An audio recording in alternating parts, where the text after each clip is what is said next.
معروف scholar engineer محمد علی مرزا سے ملنے جہلم پہنچے۔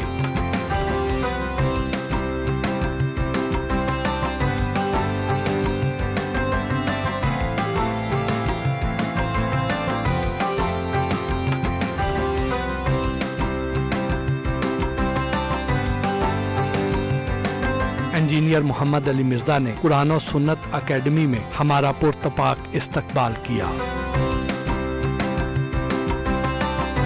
انجینئر محمد علی مرزا سے گفتگو ہوئی۔ السلام علیکم علی بھائی۔ وعلیکم السلام ورحمۃ اللہ وبرکاتہ۔ کیسے ہیں آپ؟ الحمدللہ علی کل حال۔ لوگ تو نام کے ساتھ مولانا، مفتی یا علامہ لکھتے ہیں، جبکہ آپ اپنے نام کے ساتھ انجینئر لکھتے ہیں، اس کی کیا وجہ؟ میکینیکل انجینئرنگ میں نے کی ہوئی ہے الحمدللہ، اور میں اسی کا اہل ہوں کہ اپنے ساتھ اس ڈگری کی وجہ سے انجینئر لکھوں۔ ویسے جو پاکستان کے اندر مفتی یا علماء کی ڈگریز جو لیتے ہیں نا پراپر مدارس سے، وہ اتھرائز ہوتے ہیں اپنے ساتھ اس طرح کے القابات لکھنے کے۔ تو ایک تو یہ ریزن ہے میں آفیشلی اس طریقے سے کوالیفائڈ نہیں ہوں کہ میں وہ ڈگریاں اپنے ساتھ منسوب کروں۔ پلس یہ کہ میں اسے اپنا فخر بھی سمجھتا ہوں کہ میں ایک کنونشنل جو مدرسہ سسٹم ہے اس کی آؤٹ پٹ نہیں ہوں۔ اور پھر تیسری بات یہ کہ پڑھا لکھا طبقہ جو ہے وہ عموماً جو لوگ دنیاوی طور پر زیادہ پڑھے لکھے ہوتے ہیں ان کے منہ سے جب دین کی بات سنتے ہیں تو امپریس ہوتے ہیں۔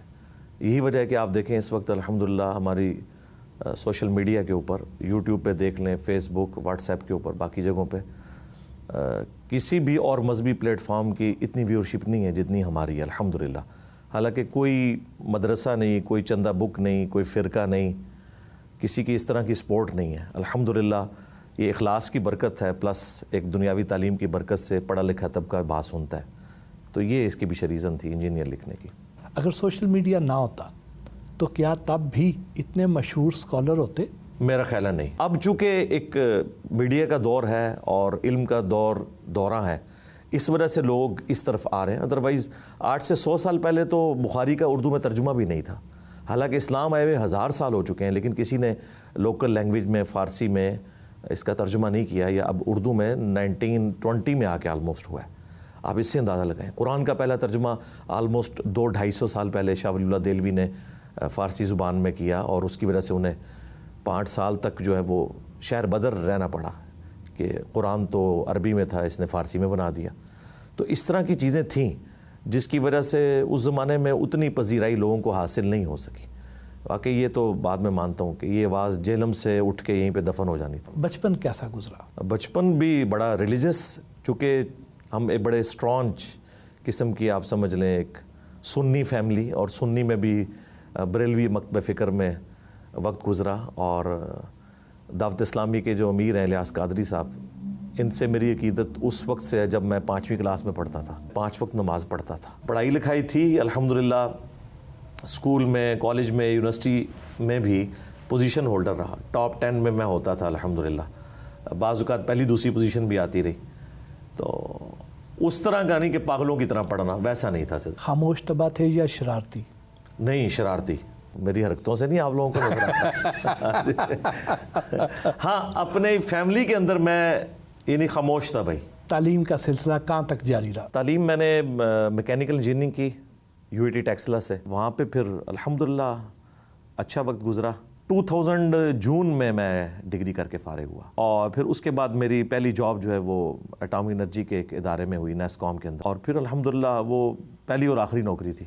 وہ کون سا ایسا واقعہ تھا جو اس ٹرننگ پوائنٹ کا باعث بنا؟ ٹرننگ پوائنٹ میری زندگی میں ایک واقعہ یہ بنا کہ میری آفس کے ایک کولیگ ہیں، وہ بھی انجینئر ہیں، انہوں نے نئی داڑھی رکھی۔ مجھے کہا کہ آپ مجھے کوئی ایسی بکس لا کے دیں کہ جنہیں میں اسٹڈی کروں، کیونکہ اب لوگ مجھ سے مسائل پوچھیں گے۔ تو انہوں نے اس وقت مجھے، یہ 2007 کے آلموسٹ اینڈ کی بات ہے، 2007 کے، اور میں ساری کتابیں مختلف قسم کی جو اپنے مکتبہ فکر کی تھی وہ لا کے ان کو دیں۔ لیکن افسوس کی بات ہے اس میں قرآن، بخاری اور مسلم نہیں تھا، علماء کی لکھی ہوئی ساری کتابیں تھیں۔ خیر، اس میں انہوں نے ایک عبارت ایسی پڑھی جو کسی ایسی شخصیت سے تعلق رکھتی تھی جو ایک مکتبہ فکر کی ایک پائنیئر پرسنالٹی، جن سے میری بڑی والہانہ عقیدت تھی۔ انہوں نے وہ عبارت پڑھ کے مجھے کہا کہ اچھا مجھے بتاؤ اگر کوئی ایسا کہے۔ میں نے کہا اگر کوئی ایسا کہتا ہے تو وہ تو عالم دین کہلانے کے حقدار نہیں ہے، نبی الاسلام کے بارے میں کوئی ایسی گفتگو تھی۔ تو اس نے کہا یہ تمہارے بزرگوں نے لکھا ہوا ہے۔ وہ پہلا شوق تھا مجھے جو لگا کہ یار اتنے بڑے بڑے لوگ بھی غلطیاں کر سکتے ہیں.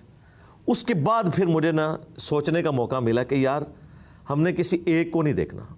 پھر بائی چانس اسی سال اینڈ پہ بلوچستان ہم کسی ایک اپنے ڈیفینس کے کام کے سلسلے میں گئے, اور کراچی ڈیفینس میں ہماری رہائش تھی, اور وہاں پہ واکنگ ڈسٹنس کے اوپر تھوڑا 15-20 منٹ کی واک کے اوپر مسجد تھی. وہاں میں نماز پڑھنے گیا, وہ ڈاکٹر اسرار صاحب کی مسجد تھی جہاں انہوں نے بیان القرآن 1998 میں قرآن کی تفسیر ریکارڈ کروائی تھی. تو پھر میں جب بیسمنٹ میں گیا تو میں نے دیکھا ڈاکٹر اسرار صاحب کی CDs رکھی ہوئی تھی, ان کی بکس. تو ہم تو ان سے کوئی اتنی اچھی عقیدت نہیں رکھتے, تو میں نے کہا اچھا اس نے وہاں پہ ایک CD تھی قرآن اور اقبال. اور میں نے اس لیے سے لی کہ شاید ڈاکٹر اسرار نے ڈاکٹر اقبال کے اوپر کرٹیسزم کیا ہوگا, لیکن جب وہ میں نے CD سنی نا تو مجھے اندازہ ہوا قرآن کی امپورٹنس کا, ڈاکٹر اقبال کی زندگی میں کیسے چینج آئی, اور ڈاکٹر اقبال کی وجہ سے ڈاکٹر اسرار صاحب کی زندگی میں کیسے چینج آئی. اس کے بعد پھر میں نے پری ڈٹرمنٹ رزلٹس کے بغیر قرآن کو ترجمے سے پڑھنا شروع کیا, اور پھر ڈاکٹر اسرار صاحب سے بھی میری ملاقات ہوئی. یہ آپ سمجھ لیں 2 واقعات ہیں ایک جو ٹرننگ پوائنٹ بنے. یہ سب نہ میں وابی نہ میں بابی, میں ہوں مسلم علمی کتابی, یہ نعرہ لگانے کے پیچھے کیا محرکات تھے؟ اس کے پیچھے ایک ہی محرک تھا, چونکہ سب کانٹیننٹ میں جو کوئی بھی کوئی علمی بات کرتا ہے نا تو اسے ایک ادبی گالی کے طور پہ وہابی کہنا شروع کر دیتے ہیں, اور یہ لفظ کافی بدنام ہے. ہمیں خود بھی نفرت تھی, چونکہ جس مکتب فکر میں نے آنکھ کھولی ہے, آپ سمجھ لیں کہ کسی کو کافر کہہ دینے سے بھی بری بات تھی اسے وہابی کہا جائے. تو مجھے ڈر تھا جب میں کتاب و سنت کی بات کروں گا نا تو یہ بات ہوگی, اور وہ ہونا شروع ہو گئی. تو اس سے پہلے کہ یہ بات میرے بارے میں مشہور ہوتی, میں نے خود ہی اعلان برات کر دیا کہ نہ میں وہابی. اچھا, بابی کا لفظ میں نے اس لیے ڈیوائز کیا کہ قرآن میں سورہ نساء میں اللہ تعالیٰ نے فرمایا کہ اللہ تعالیٰ برائی کے ساتھ ذکر کسی کا پسند نہیں کرتا سوائے اس کے جس پہ ظلم ہوا ہو. وہ اگر کوئی واویلا کرے تو اللہ تعالیٰ اسے ایکسیپٹ کرتا ہے کہ ٹھیک ہے اس پہ ظلم ہوا ہے تو وہ تو آگے سے بولے گا. اور سورہ شورا میں آیا ہے کہ برائی کا بدلہ اتنے لیول کی برائی ہے, آپ کر سکتے ہو. کوئی ایک تھپڑ مارتا ہے تو آپ دوسرا تھپڑ اسے بھی ایک ہی تھپڑ مار سکتے ہو.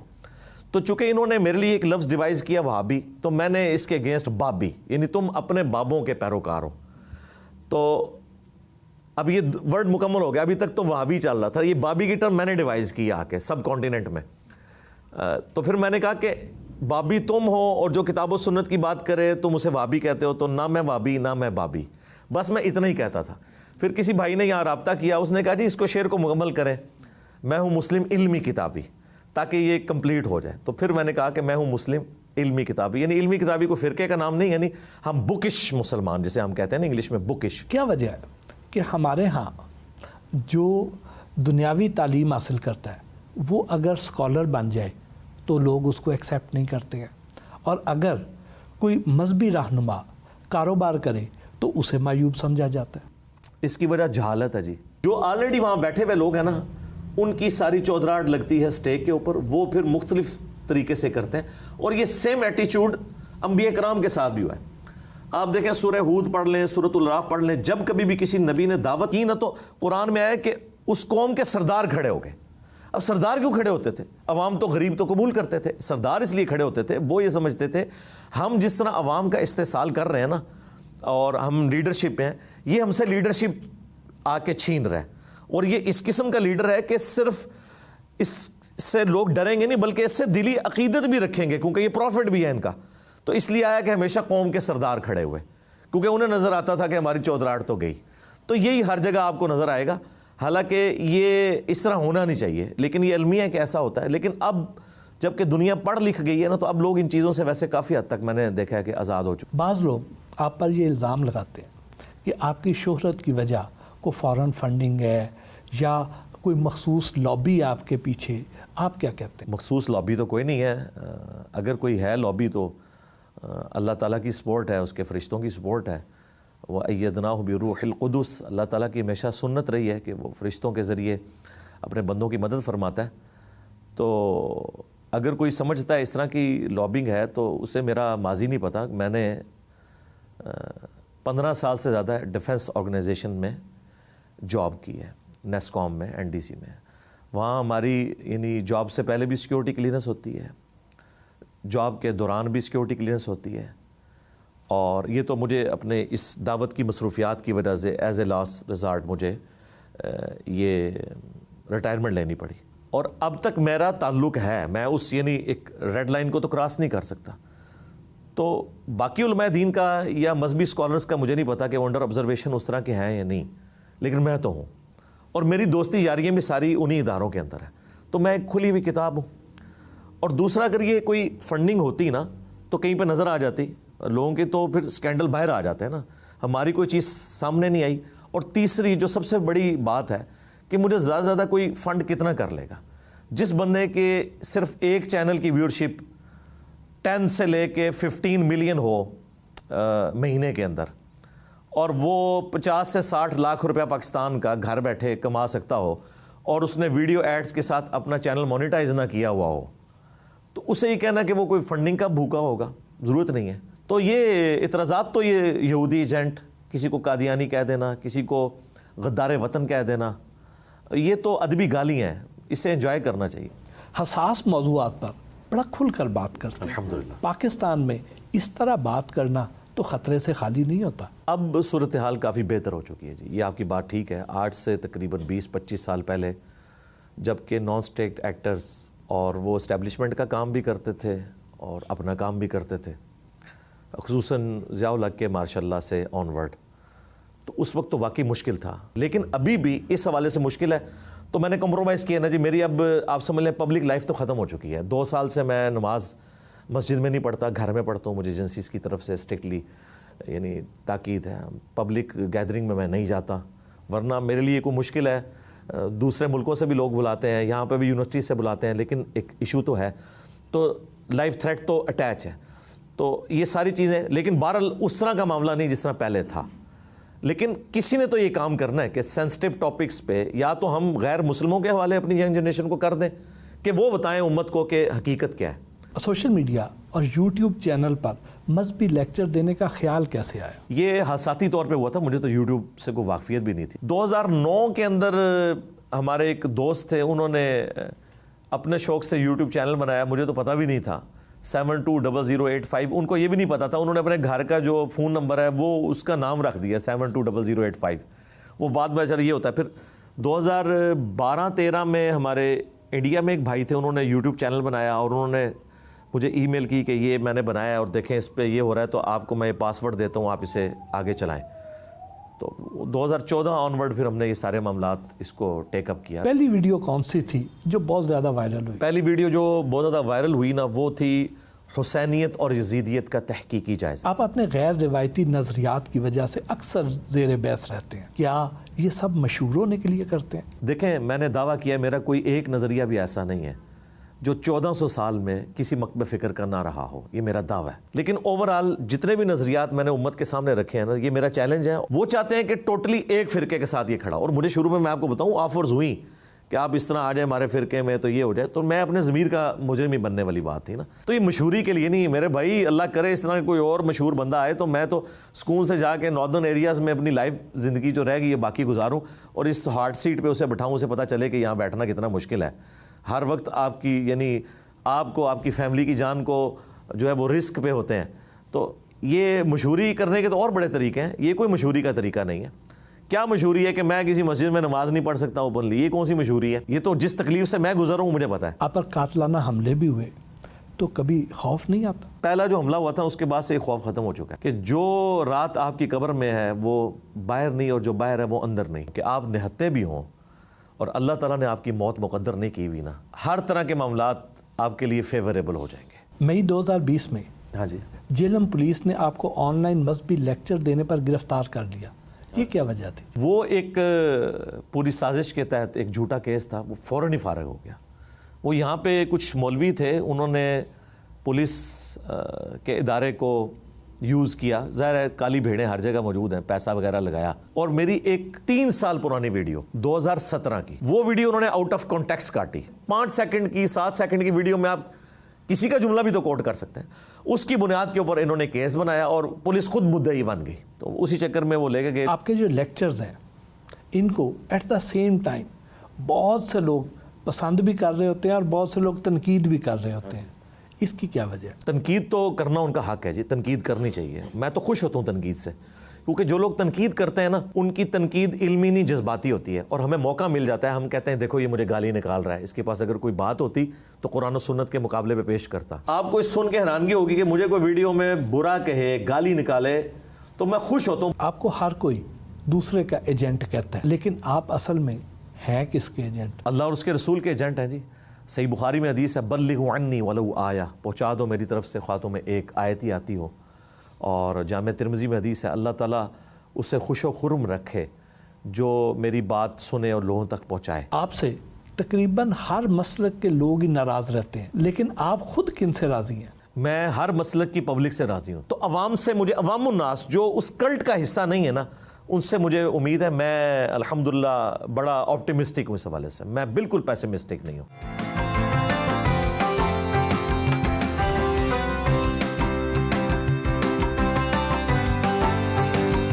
ظہر کی نماز ادا کی،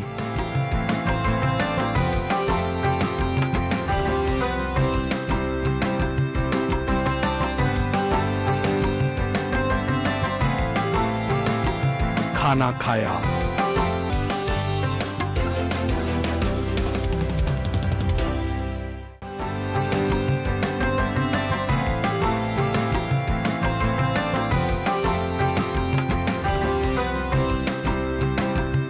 آپ خود کس عالم دین کو فالو کرتے ہیں؟ فالو تو ہم کریں گے قرآن و سنت کے دلائل کو، اور مجھے کوئی آر محسوس نہیں ہوتی کسی بھی ٹاپک کے اوپر۔ جب بھی میں نے کوئی پوائنٹ آف ویو دینا ہوتا ہے تو میں مختلف مکاتب فکر کے جو بڑے علماء ہیں سب سے پہلے تو ان کی بکس پڑھتا ہوں۔ باقی اگر آپ کے شوق کے ساتھ تو ویڈیوز اگر میں دیکھتا ہوں تو مولانا اسحاق صاحب کی رحمہ اللہ تعالی، جاوید احمد غامدی صاحب، ڈاکٹر ذاکر نائک، اور سب سے زیادہ جس کو میں نے سنا ہے وہ ڈاکٹر اسرار صاحب ہیں رحمہ اللہ تعالی۔ آپ بابوں کے اتنے خلاف کیوں ہیں؟ لوگ تو کہتے ہیں کہ آپ بزرگوں کا تمسخر اڑاتے ہیں۔ لوگ اڑواتے ہیں بزرگوں کا تمسخر، میں تو نہیں اڑاتا۔ میں جب کبھی بھی بزرگوں کی طرف منسوب جھوٹی کہانیوں کا ذکر کرتا ہوں تو میں اس میں بار بار کہتا ہوں کہ میں 1000 ٹن حسن ظن رکھتا ہوں کہ یہ انہوں نے نہیں کہا ہوگا۔ تو میں ان کی طرف جو جھوٹی سٹوریاں مشہور ہیں نا، اب دیکھیں شیخ عبد القادر جیلانی رحمۃ اللہ علیہ، بریلوی، دیوبندی، اہل حدیث، تینوں کے نزدیک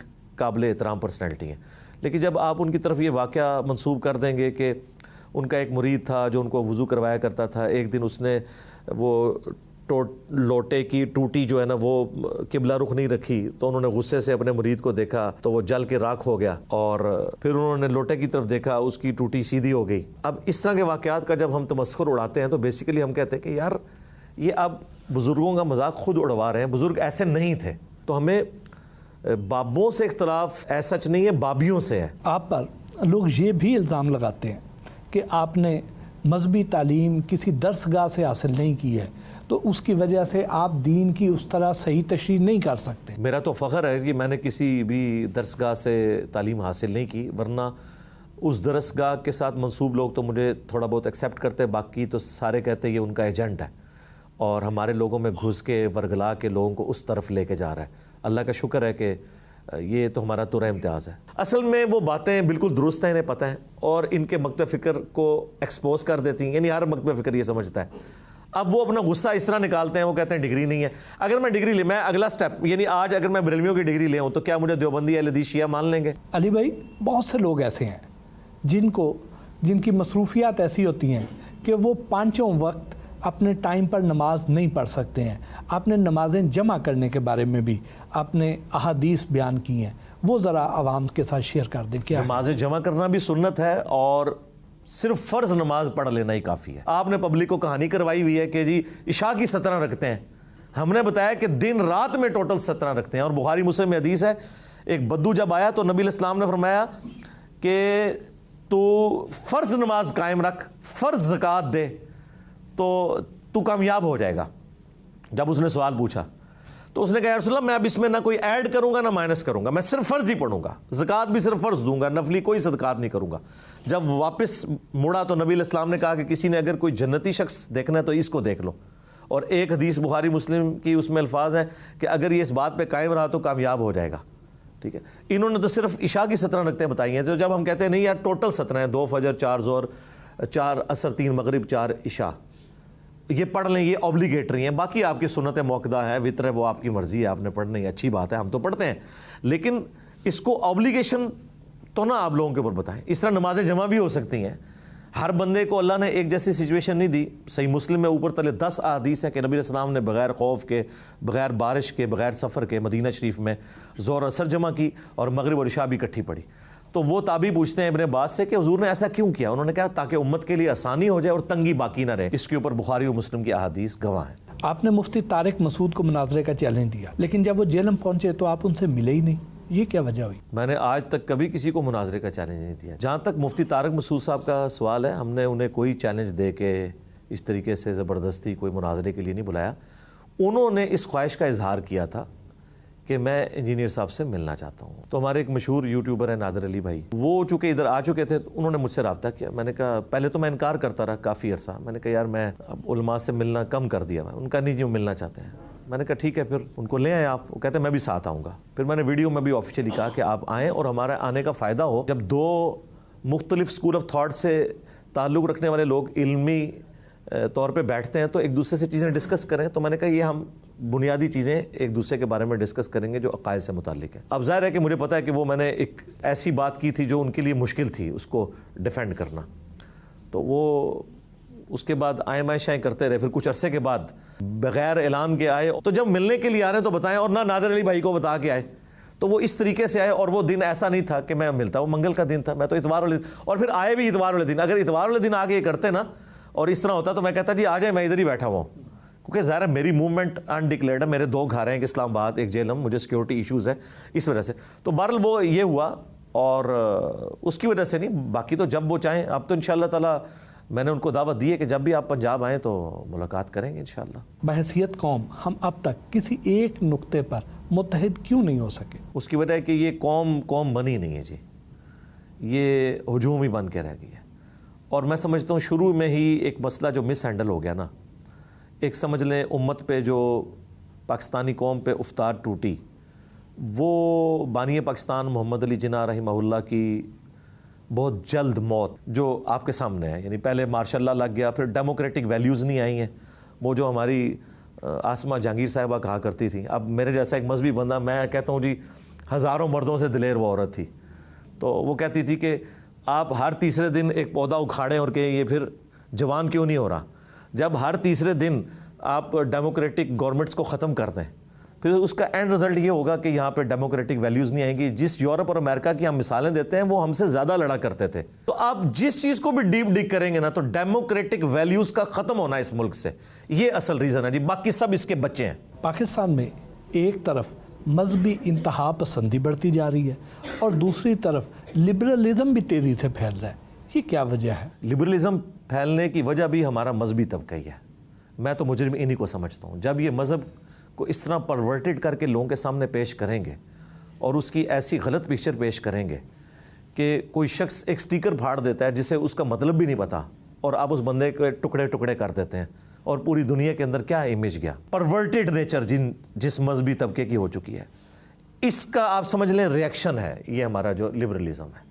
یہ دوسری طرف یہ ہوگا جب آپ مذہب کو اس طریقے سے ٹھونسیں گے لوگوں کے اندر، اور مذہب کی غلط انٹرپریٹیشن کر کے، اور لوگوں سے ان کا جینے کا حق چھینیں گے، تو ظاہر ہے کہ دوسری طرف لبرل لوگ تو پیدا ہوں گے، وہ کہیں گے یار یہ کیا دین انہوں نے بنا لیا ہوا ہے۔ ٹھیک ہے، آپ سب کو رائٹ دیں، میں کہتا ہوں ہر بندے کو رائٹ ہونا چاہیے۔ تو یہ جو زبردستی کا جو اسلام گھسیڑا گیا نا ہماری مذہبی جماعتوں کی طرف سے اور مذہبی لوگوں کی طرف سے، اور وہ اسلام جو اسلام کے ساتھ تعلق بھی نہیں رکھتا تھا، ان کی ذاتی خواہشات کا نام تھا، اس کے ریئیکشن میں لبرلزم پھیلی ہے۔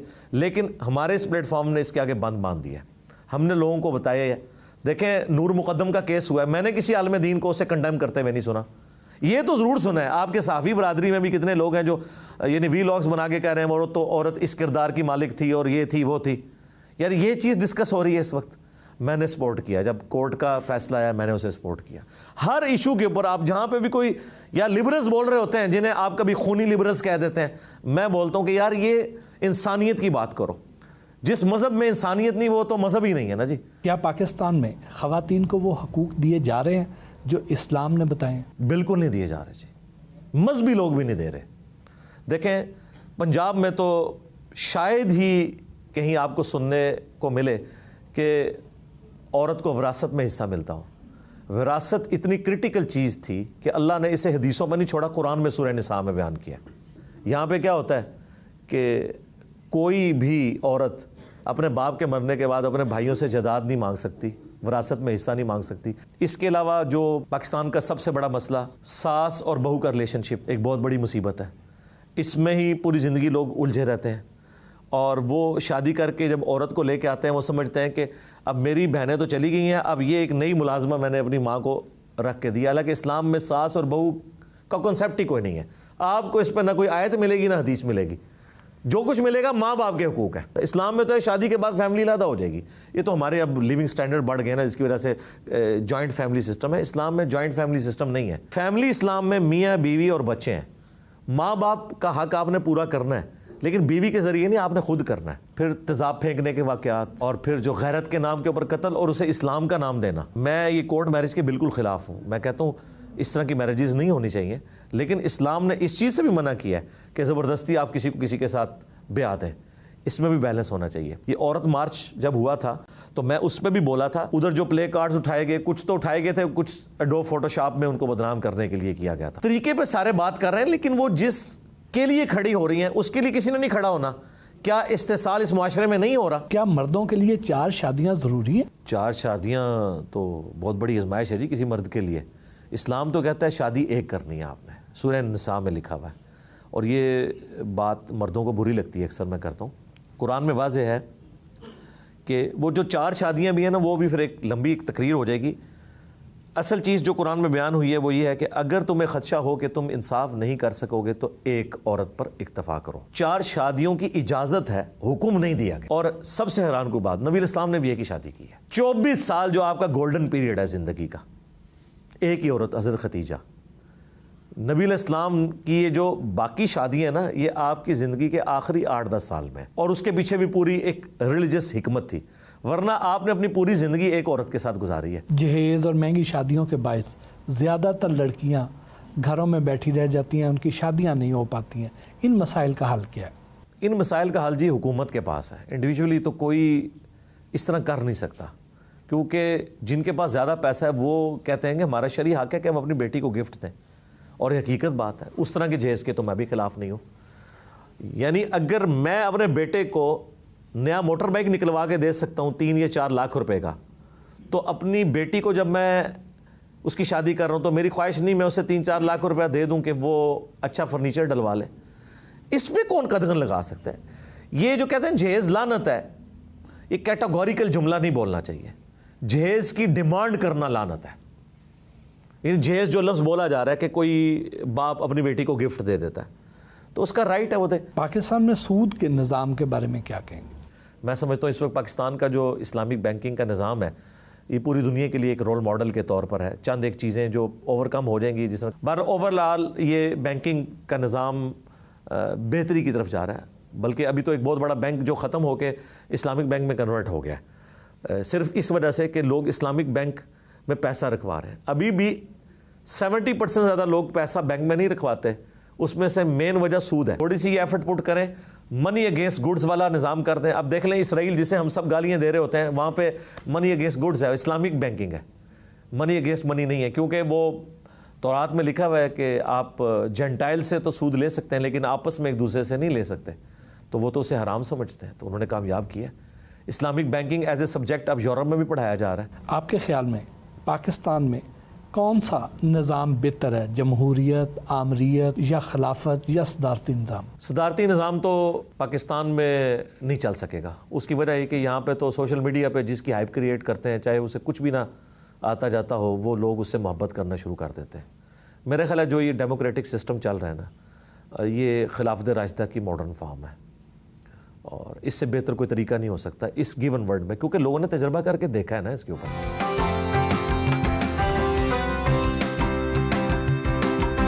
اکیڈمی میں آئے شرکاء کے سوالوں کے جواب دیے.